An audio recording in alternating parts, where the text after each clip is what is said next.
I took a cheap $2 pack of generic grocery store hot dogs, tore them into ragged pieces, and dropped them into a weathered plastic container. I didn't thread them onto a hook. I didn't cast them out. Instead, I poured warm water directly over the processed meat and used the back of a heavy spoon to relentlessly mash it until the water turned into a thick, cloudy, yellowish soup. I walked to the muddy bank of a dark, slow-moving river with absolute zero visibility, poured that murky liquid directly into the water, and started a stopwatch. For the first minute, the river was dead silent.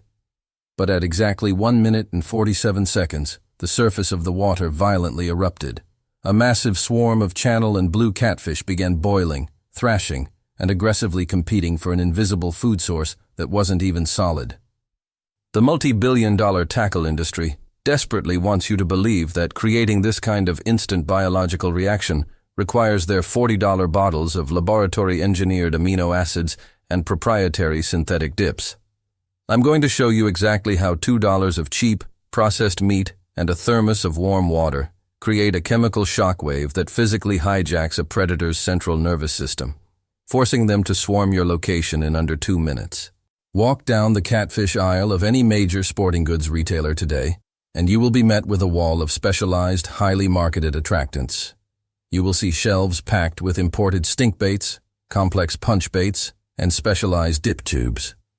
The industry charges you premium prices for tubs of coagulated cheese, synthetic blood compounds, and artificial thickeners. The glossy packaging guarantees a massive, unavoidable scent cloud that will draw fish from miles away. But what the corporate chemists hide behind those bright labels is a deliberate mechanical flaw engineered purely for planned obsolescence. When you drop a commercial dip bait or a synthetic liquid attractant into a fast-moving river or a vast lake, it is designed to wash out rapidly. The sheer force of the water quickly strips the soft paste from your hook or dilutes the expensive spray into nothingness. Within 15 minutes, the proprietary sludge dissolves entirely. You reel up an empty, bare piece of steel, and you are forced to reach your hand back into that expensive tub, apply more bait, and cast again. They did not design a product to establish a permanent feeding zone. They designed a fast-dissolving consumable product that guarantees you will empty the container quickly and return to the store to buy more. You are essentially paying top dollar to temporarily perfume the water.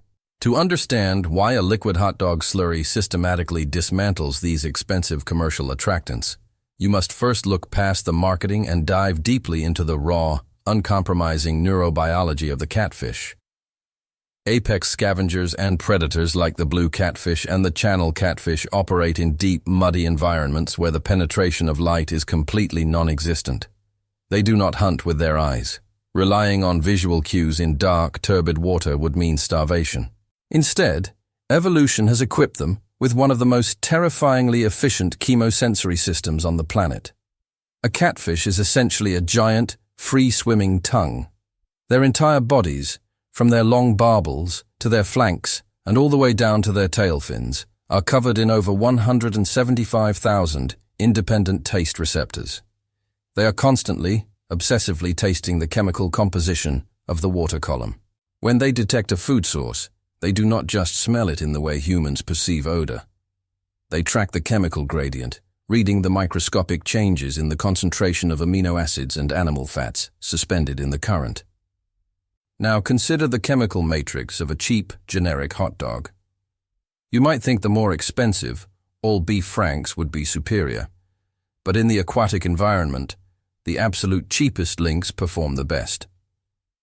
These inexpensive meats are manufactured using a high percentage of meat trimmings, excessive animal fat, and heavy doses of sodium chloride. More importantly, the extreme processing of these meats results in an incredibly high concentration of free amino acids, specifically L-glutamate and L-lysine. In the biological world, L-glutamate is the universal chemical signal for high-density, easily digestible protein. It is the core driver of synergistic umami, the savory taste profile that triggers aggressive consumption in carnivores and omnivores alike. When you simply throw a solid chunk of a hot dog onto a hook and cast it out, the cold water of the lake or river immediately hits the dense fat of the meat. The cold temperature causes those animal lipids to congeal and trap the amino acids inside the solid chunk. The scent release is slow, restricted, and often completely ignored by fish that are not immediately nearby. This is where the application of thermodynamics turns a cheap grocery item into an unstoppable biological weapon. By tearing the meat into small pieces and introducing warm water into the plastic container, you are fundamentally altering the physical state of the bait. The heat from the water aggressively melts the congealed pork and poultry lipids. As you mash the mixture, you are mechanically breaking down the cellular walls of the processed meat, forcing those trapped oils and highly concentrated amino acids to separate from the solid protein structure. You are creating a thick, highly potent emulsion of lipids and nucleotides. The warm water acts as a hyper-efficient carrier fluid, unlocking the umami compounds and suspending them in a liquid state. When you walk to the edge of the water and pour this warm, cloudy emulsion into the river, the fluid dynamics take over. Because the liquid you introduced is warmer than the ambient temperature of the lake or river, it does not instantly sink into the mud and disappear. It initially blooms outward, caught in the microcurrents, before slowly descending through the water column as it cools. The hydrophobic animal fats resist immediate dilution, forming microscopic droplets that travel horizontally, while the heavy sodium chloride and water-soluble amino acids sink, creating a massive three-dimensional vertical and horizontal scent corridor. You have just created a rapidly expanding chemical gradient of pure L-glutamate and fat. When the leading edge of this massive chemical plume reaches a catfish lurking 50 yards away in the darkness, the reaction is not one of casual curiosity. The fish's 175,000 taste receptors are violently overwhelmed by the sudden, massive spike in caloric indicators. This triggers a biological phenomenon known as chemotaxis. The catfish does not consciously decide to swim toward your location. Its central nervous system is hijacked by the chemical gradient, forcing an involuntary aggressive motor response. The fish is compelled to swim against the current, following the thickening trail of amino acids directly to the highest point of concentration. Because you poured an emulsion, rather than tossing a single solid chunk of food, there is no large meal for the first arriving fish to steal and swim away with. Instead, they find a zone of water heavily saturated with the taste of food, but nothing substantial to eat. This induces a state of frantic competitive frustration. As more and more fish arrive at the exact same location, following the same inescapable chemical signal, they begin to swarm, thrashing and boiling the water in a desperate search for the calories their brains are telling them must be there.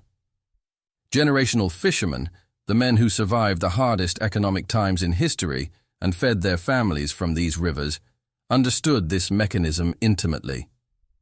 They didn't know the words chemotaxis or synergistic umami, but they knew how to read the water, and they knew that creating a competitive feeding frenzy required outsmarting the fish, not outspending the guy next to them. The modern tackle industry has spent the last 40 years actively burying this kind of raw, practical knowledge. They have built an empire on the illusion that effective angling requires a constant stream of disposable income and a reliance on their chemical factories. We are building an uncompromising community of anglers who refuse to be manipulated by corporate marketing. We rely on the raw physics of water, forgotten biological triggers, and the artisanal survival tactics that truly put fish on the bank.